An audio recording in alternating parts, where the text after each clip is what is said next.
that fact, can you lay out for the committee what, in fact, were the sequence of events that did bring you forward? You and I had a long discussion, when I say long, relatively long discussion, the night that we convinced that the Senate agreed, we meaning the members of the committee, the Senate agreed to withhold the vote on Judge Thomas and put that vote off until this coming Tuesday, if I believe I'm correct, at 6 o'clock. And I called to tell you you'd be receiving a subpoena, and for you not to be alarmed by that when someone knocked at your door. And then you and I had a discussion about the sequence of events that brought you here. You have made reference to those sequence directly and indirectly on this record and off this record, but publicly. Now, this is not something that you initiated. Is that correct? No, it is not. And you were contacted by a staff. Her answer was no, it was not initiated by her. And you were contacted by a staff person from the United States Senate. Yes. Is that correct? And you indicated to me you thought that staff person, and it's perfectly understandable you would, in my view, thought that staff person was a staff person from the Judiciary Committee. Yes. Is that correct? And then you were contacted subsequently by 2 other staff persons. Yes. Well, let me clarify Please, that. you. I thought that that staff person was acting on behalf of a member of the committee I see.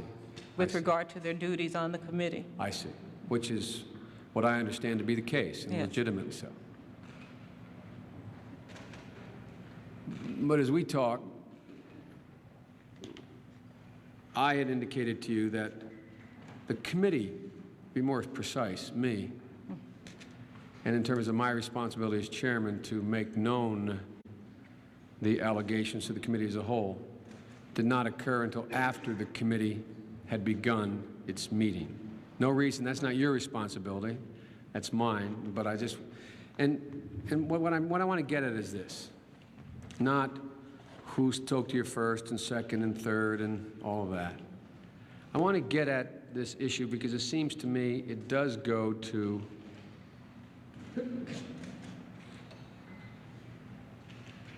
the question of, it does go to explain your assertions here this morning as to how you got here. What was the final thing that made you decide that you must go public knowing that all this would occur?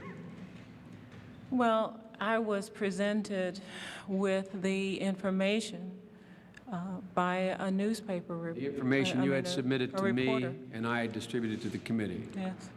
You were presented with that information. Over the telephone. It was read to me verbatim by a member of the press. Now, the thing that was read to you verbatim was the statement that you had submitted and asked me to distribute to the committee. Yes. Is that correct? So in your view, you're here as a result of some unexpected events. Definitely. And events that turned out not to be within your control. Definitely. And you do not, therefore, or do you consider yourself part of some organized effort to determine whether or not Clarence Thomas should or should not sit on the bench? No, I had no intention of being here today. None at all. I did not think that this would ever, I had not even imagined that this would occur. Now, as I listened to you today in answering very direct questions by Senator Specter, very fair but direct questions,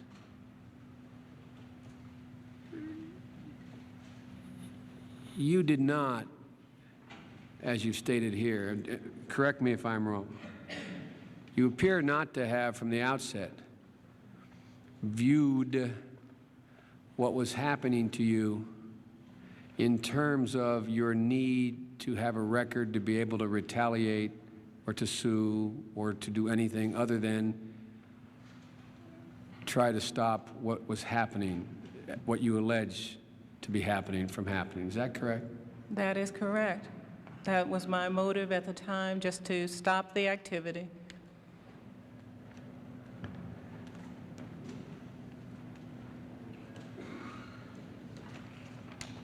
Is this what you anticipated? This? No, not at all. Not in my, I would have never even dreamed this up. I just can't imagine. Is it reasonable to say that it was your hope and expectation that it would not come to this? It was exactly what I was trying to, really very difficult, I made great effort to make sure that it did not come to this. And I was meticulous. I was making every effort to make sure that this public thing did not happen. I didn't talk to the press. I was called by the press on July 1st. I did not talk to the press. This is exactly what I did not want. And is it fair to say that attitude prevailed up until the moment a press person called you and read you your statement?